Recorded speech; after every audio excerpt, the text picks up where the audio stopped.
EB, kembali lagi di Teras EB bersama saya Ana Lesiana. Jadi di Teras EB itu akan membahas isu-isu menarik seputar kepariwisataan dan juga hal-hal yang menarik lainnya di Provinsi Banten tentunya. Oke, sebelum itu jangan lupa untuk like, subscribe, dan nyalain lonceng notification-nya di YouTube Visit Banten. Juga fanpage-nya di Visit Banten. Jangan lupa follow Instagram-nya di visitbanten.id. Dan juga ada Twitter juga di @visitbanten_id. Jangan lupa untuk laman kita di www.excited.id. Oke, kali ini kita akan membahas topik menarik nih seputar peningkatan potensi kepariwisataan yang ada di Provinsi Banten. Dan sekarang saya sudah kedatangan tamu spesial nih dan juga narasumber yang sangat kompeten tentunya. Di sini kita sudah bersama dengan Pak Ashok Kumar ya.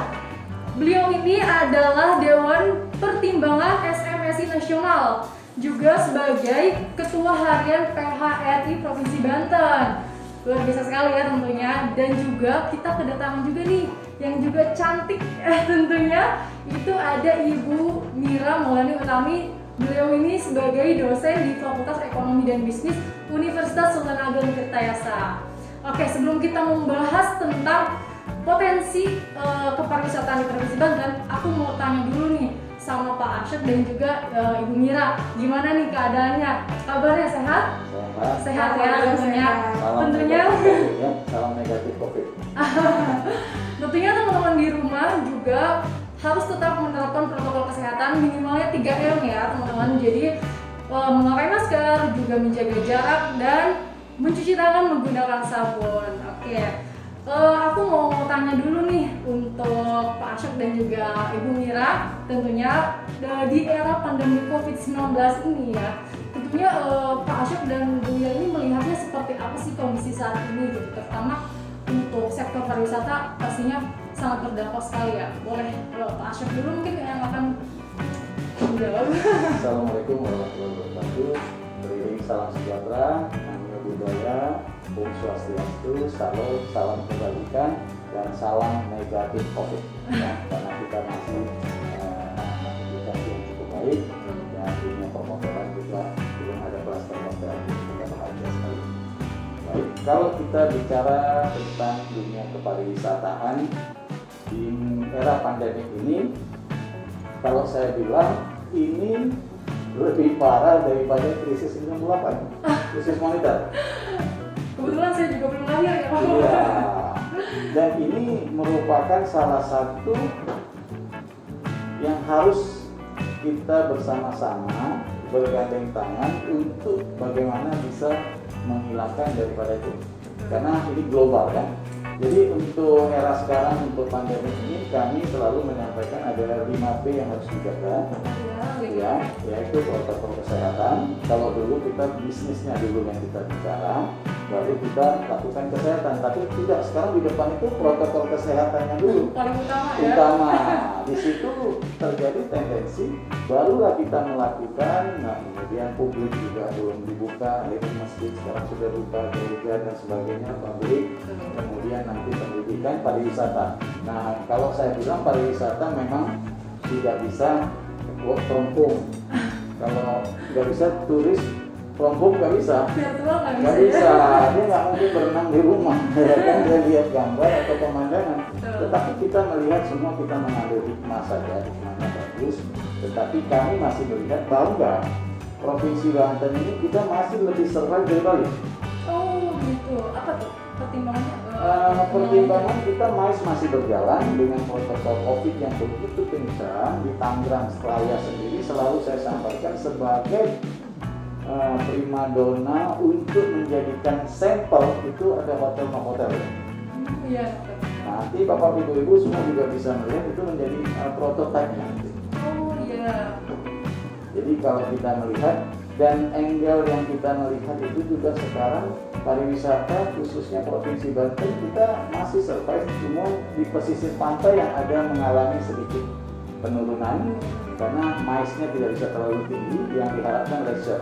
Tetapi masih ada juga yang masih ada karena kita berterima kasih kepada pemerintah pemerintah Provinsi Banten tidak melakukan penutupan seperti di Bali, ya, sama sekali tidak dilakukan, dan semua dijaga masing-masing sampai hari ini kita masih terjaga dan terkendali, dan juga masih ada juga karyawan yang work from home.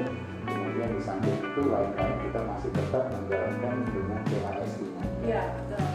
Nah, kalau misalnya dari Ibu Mira sendiri gimana nih? Oke, baik, terima kasih. Salam kenal semuanya, nama saya Mira Maulani.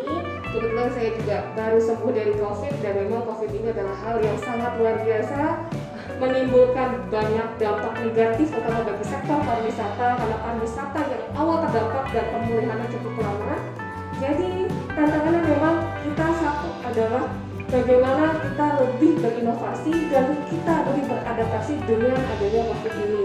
Dan berdasarkan data di Banten ini, kunjungan wisatawan memang sungguh sangat drastis, sangat drop secara signifikan. Ketika 2019 ada 17 juta, untuk 2020 kurang lebih drop 80-90%. Dan tentunya apa sih yang bisa kita lakukan sebagai penggiat sektor wisata?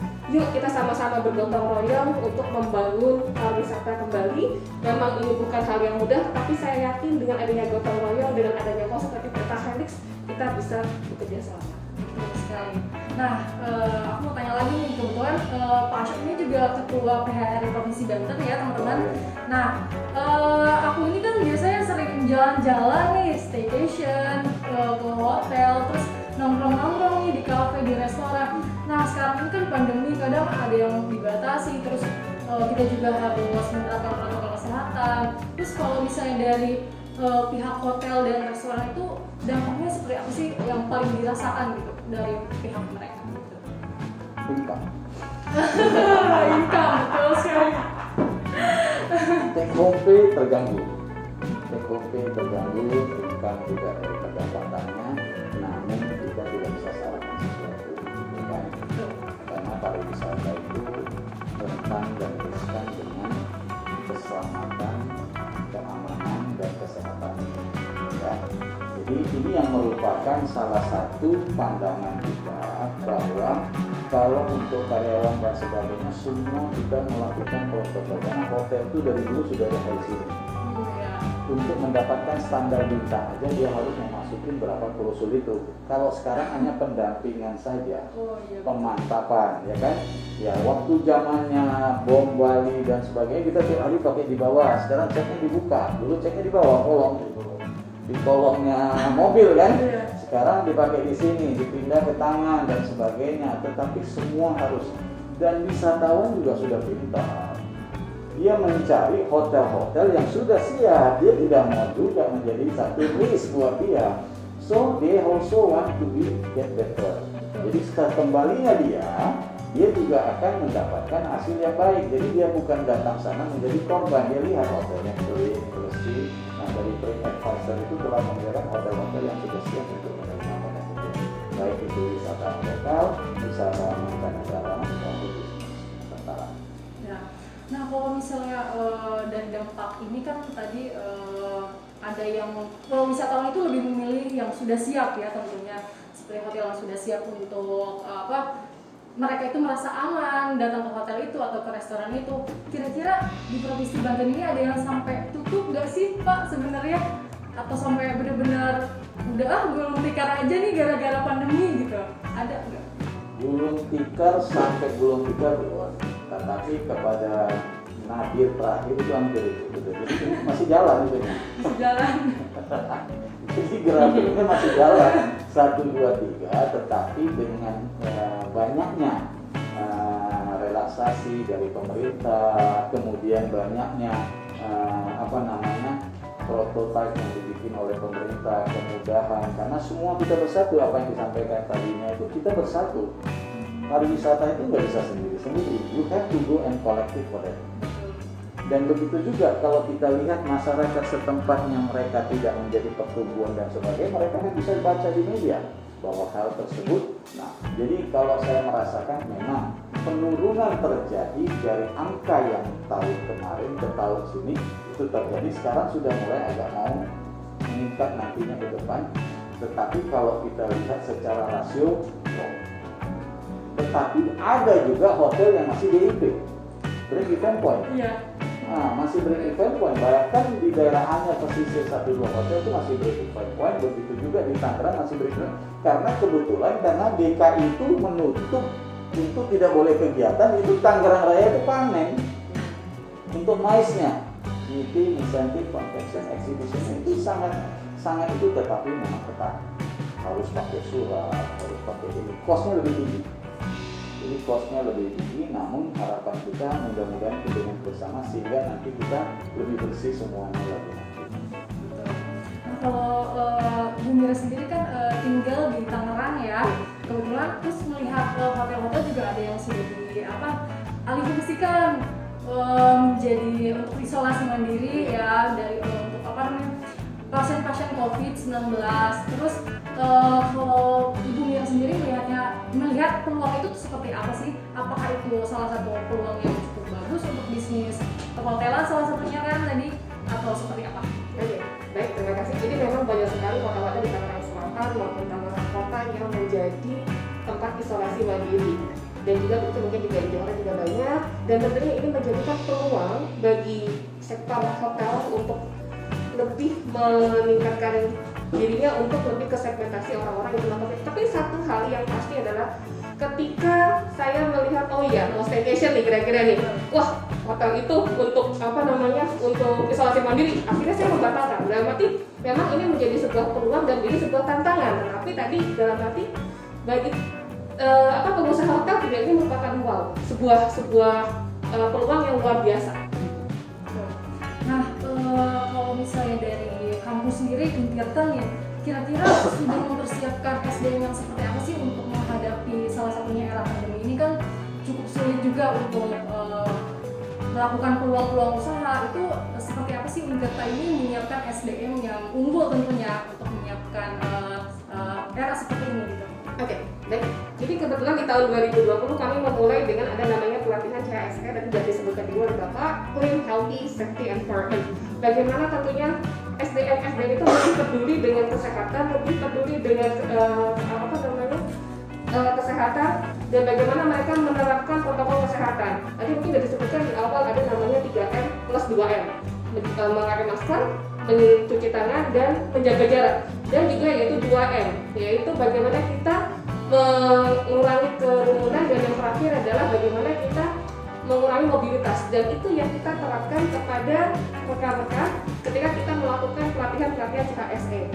Dan tetapi memang di kami sejak adanya COVID, kita melakukan semuanya secara online. Tapi kalau mungkin untuk pengabdian masyarakat ada beberapa yang memang tidak bisa online, kita lakukan secara offline. Dan tentunya satu hal, protokol kesehatan yang harus dijaga. Karena kita punya di tahun 2020 yaitu TK yaitu Indonesia Care. Nah, aku mau tanya lagi nih ke Pak Ashok. Nah, tadi kan hotel-hotel, restoran-restoran mereka berusaha untuk menerapkan protokol kesehatan juga karena kan itu salah satu keamanan juga untuk para pengunjungnya ya.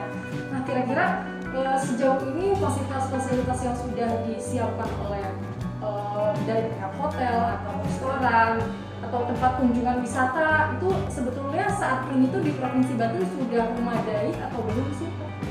Kalau kita bilang memadai total bisa dibilang tidak atau tidak. Nah, karena dengan adanya government reform di data, di data, kami juga sampaikan kepada semua anggota kita. If you did not take care of the cleaners, that's the problem. The problem for you and also your business. Kan gitu. Dia akan jadi permasalahan buat dia sendiri dan bisnisnya. Dan itu juga, tetapi kita melihat semua sudah melakukan semua apa yang dilakukan tentang prokes itu dan sebagainya. Semua protokol itu dijalankan dan dibuat.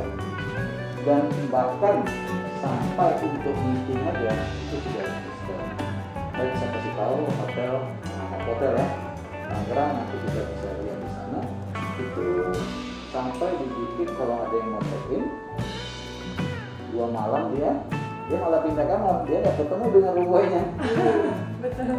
Nah, room service demikian juga Aston membuat dia tinggal tangga ini, dia tidak ada ketemu touchnya sama itu nggak ada. Kemudian semua sudah pakai digital, reservation dan sebagainya, dia checking dan sebagainya. Kemudian, and then they feel safe also. Banyak merasa, nah, saya holiday di hotel, tapi saya nggak mau dengan crowd. Orang sekarang mencari sepi, bukan cari rame. Betul. Beda dengan dulu. Dulu cari rame ya. Cari rame, sekarang cari sepi, benar kan? Kita rapat aja udah nggak bisa ngomong sendiri, bingung, jadi amat, Jaraknya ya. Nah, semua pakai jarak, makanya kadang suka saya bilang, dulu kan kita kalau lihat di agama itu kan nggak boleh salam, Betul. kita salam. Kalau sekarang gara-gara covid, gini Kita dong, semua seperti jadi itu. semua gini, ada pakai kaki, jadi semua itu kembali kepada kita. Jadi memang itu jadi karakter kita. Oh ya. Nah, tadi kan ada berkaitan tentang digital nih. Nah, apakah ini salah satu peluang marketing 4.0 juga, digital marketing juga untuk sektor pariwisata atau seperti apa? Mau tanya. Oke, jadi Juli tahun 2019 memang Pak waktu itu Menteri Pak Arief Yahya ya mencanangkan program Wonderful Indonesia Digital Tourism 4.0. Tetapi juga akhirnya ini menjadi sebuah peluang dengan adanya COVID, bagaimana sektor pariwisata lebih mengembangkan digitalisasi. Yang pertama bagaimana meningkatkan branding dengan menggunakan sosial media. Dan tentunya untuk sosial media ini kita butuh peran generasi milenial, misalnya adalah Gen Z. Lalu yang kedua, misalnya penggunaan terkait website atau mungkin Instagram, karena memang ternyata orang-orang banyak yang mempunyai Instagram maupun Facebook. Lalu selanjutnya yaitu penggunaan QR code. Kayak kemarin saya makan di salah satu restoran di Sumarekon, mereka untuk lihat menunya harus pakai QR code, bayarnya juga tidak boleh pakai cash gitu ya. Kebayang kalau orang-orang yang nggak punya ATM gimana? Nah, ini juga menjadikan sebuah bahwa digitalisasi 4.0 adalah hal yang utama di dalam mengatasi pandemi ini. Dan ternyata akhirnya banyak sekali sektor pariwisata yang hampir sekarang semuanya lebih memperbaiki website. Betul. Jadi lewat laman itu ya, akhirnya banyak orang yang juga melihat lewat website, terus lewat sosial media yang tadinya orang-orang masih belum paham, apalagi yang di pedalaman ya. Jadi mereka tuh masih belum tahu nih, ternyata ada website, ada sosial media untuk pariwisata, informasi-informasi di situ juga ternyata banyak gitu. Secara tidak langsung dari dampak pandemi ini ternyata juga memaksa kita untuk lebih digital gitu ya. Nah, oke, aku mau tanya lagi nih. Sekarang kan sudah ada vaksin ya yang sudah diterapkan juga untuk masyarakat Indonesia. Nah, kira-kira strategi setelah vaksinasi ini apa sih untuk pariwisata? Tapi jangan dulu dijawab nih. Kita bakal balik lagi di segmen 2 dan membahas lebih banyak lagi dan tentunya lebih menarik. Jangan lupa untuk terus stay